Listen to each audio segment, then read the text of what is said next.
to welcome you to Lisbon once again. Thank you. Within the scope of the Summer School for the Study of Culture.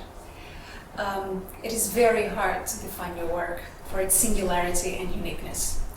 Some say you're the epitome of the modern artist, but if you were to characterize your work, which is always hard, how would you like us all to see you?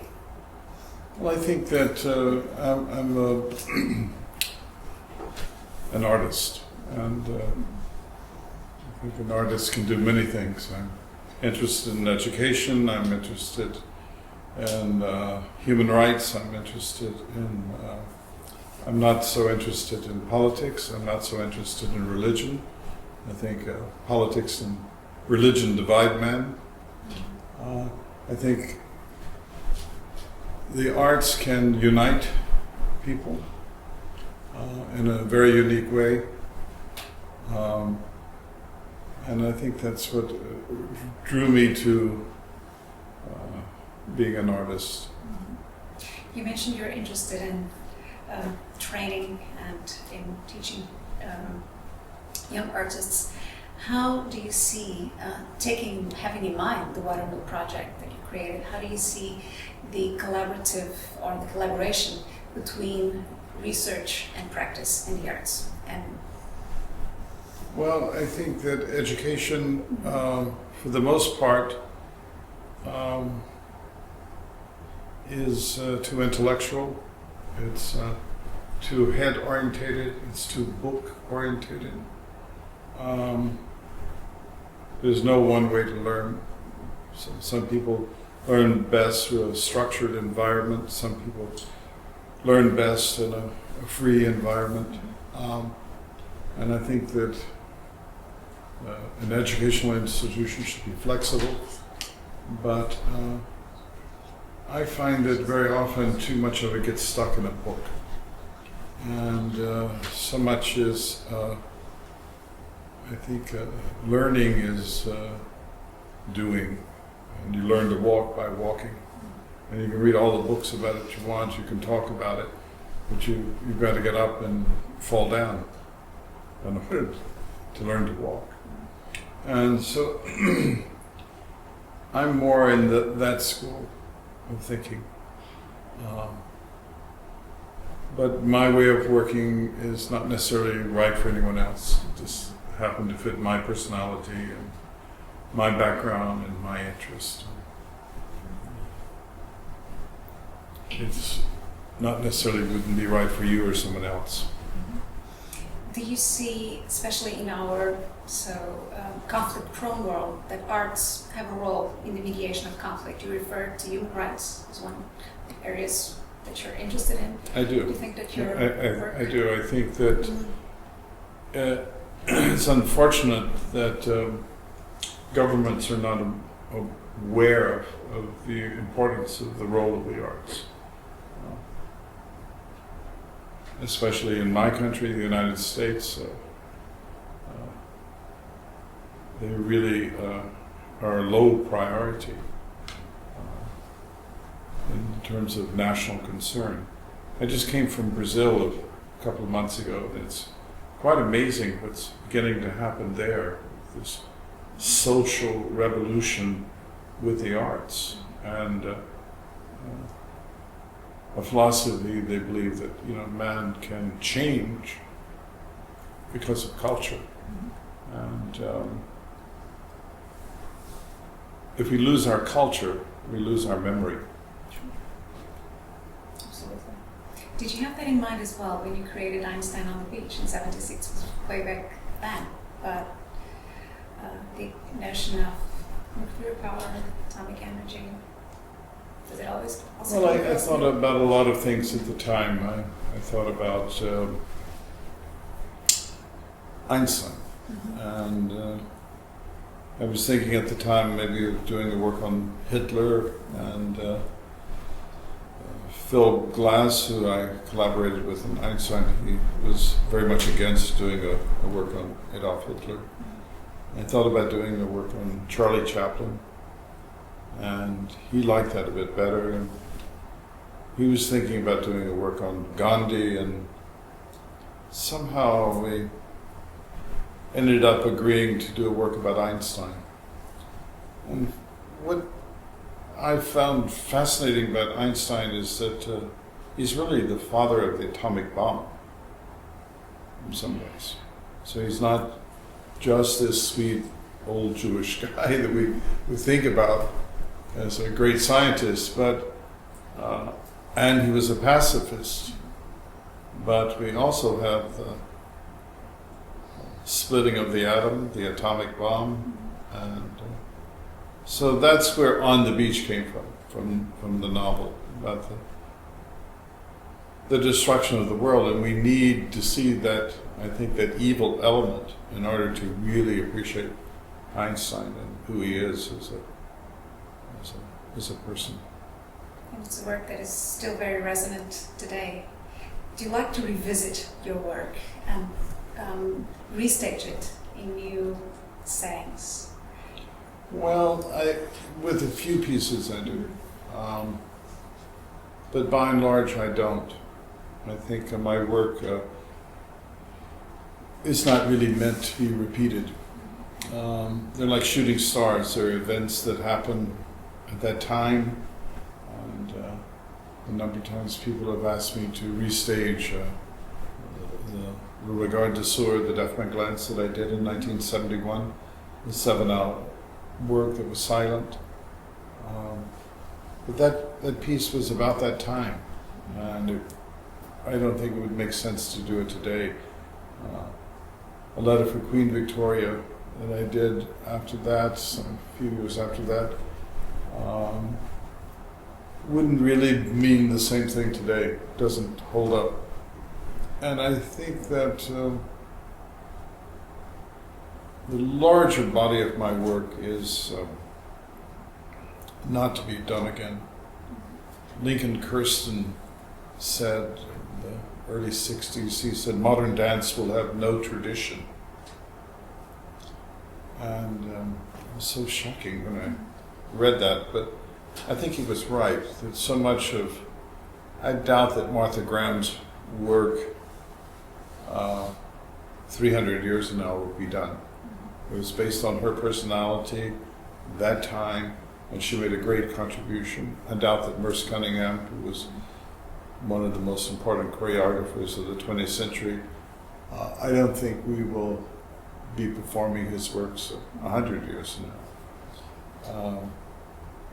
We will probably still feel the influence of Merce Cunningham and John Cage. I think 300 years from now we'll still be doing George Balanchine. I think we'll still be doing Mozart. They're classical constructions, they're classical works, and what remains are the classics. And we go back in time, that's what we look at is the classics, and the avant-garde is sort of rediscovering the classics. That's what the avant-garde is. But there was this particular phenomenon that came about in the 60s and the 70s in New York, where I was growing up and going to school and beginning to work.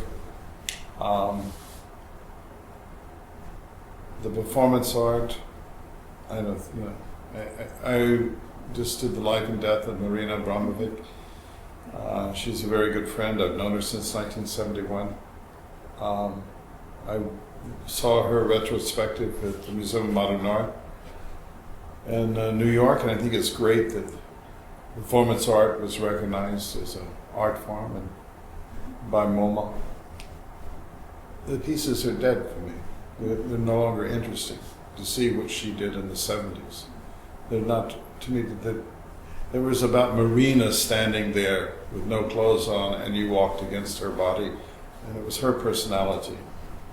It was riveting to see her sitting in the Museum of Modern Art for 3 months, but to see the young kids reproducing her work, to me didn't make sense. They were products of their time, and they're like shooting stars. It happens once, and that's what's special about them. I did a play that was 7 days long. It wouldn't make sense to do it today. It was an event that was to happen one time only, Mhm. and that made it special. It's the experience of that moment Mm. that captures it. Well, if I could ask you now about the Lisbon connection. You are a very dear artist to the Portuguese public, Portuguese artists and curators. Your work is tremendously appreciated here. Could you tell us a little bit about your projects for the future and how Lisbon fits into the projects you have coming work? Well, I've been fortunate to work here in art galleries and to have exhibitions. I had a work that was commissioned here, The White Raven, with an opera made with Philip Glass. I brought works from Germany here. I've have work in the museum. I've shown photography. I've shown video, Polaroids, drawings, furniture, opera, plays, and so yes, Lisbon is special to me in that way. I think especially because my particular personality and connection with the Far East, my thinking is more, I think, Eastern than Western in some ways.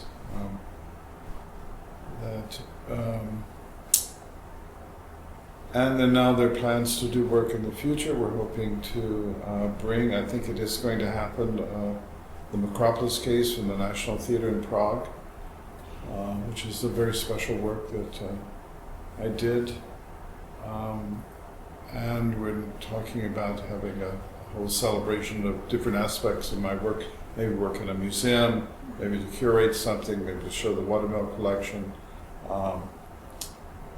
Collaboration with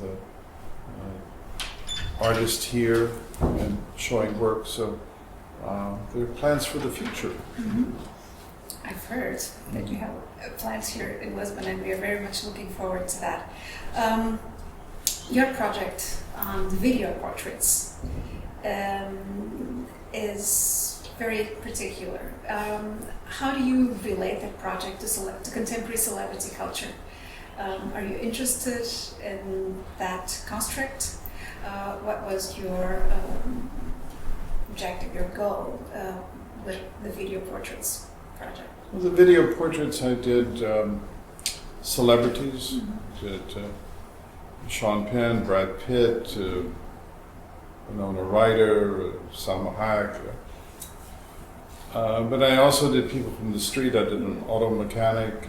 I was actually going to do a portrait of Sharon Stone, and I went to an auto mechanic to get a wrecked car for the video portrait of Sharon. And I saw this guy, and he's great to look at, and so interesting, the face. And so instead of making the portrait of Sharon Stone, I made a portrait of him. Mm-hmm. So there are portraits of people from the street, ordinary people that are unknown. I did portraits of animals, of a dog, of a porcupine, of a Black Panther. I did royalty. I did athletes. So it's like a kind of family album of people of our time, people that are not known, people that are known, sort of gods of our time that, in the sense of, you could say Brad Pitt is a kind of god of our time, in the way the Greeks had gods. But in some ways, the auto mechanic is a god too. The world is a big family. Yeah. Well, the video portraits are really an extension of what I've been doing in the theater, and all the video portraits are shot in silence.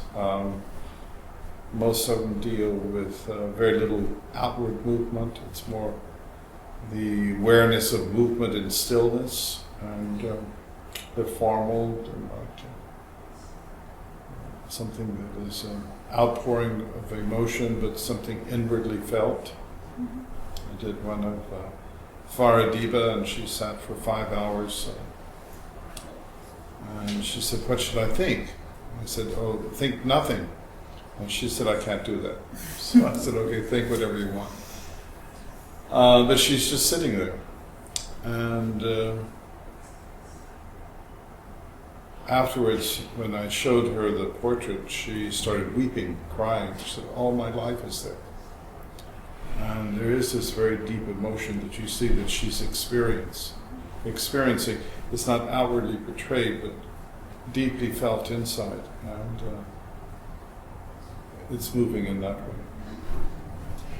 Now, just a final question from our students what message could you convey to them, especially to those who are taking your work as their object? What could you tell them? Well, I met Martha Graham, the American choreographer, when I was 22 or maybe 23, 22. And she said, "Mr. Wilson, what do you want to do in life?" I said, "I don't know." And she said, "Well, if you work long enough and hard enough, you'll find something." And I've often thought about that many times you're working and, "Oh, this doesn't work," and it doesn't work. But you just keep working, and maybe 9 times out of 10 it doesn't work, but then something happens. And, I think look at the work always with a question, not with an answer. Thank you so much. Thank you. It's a pleasure. Great.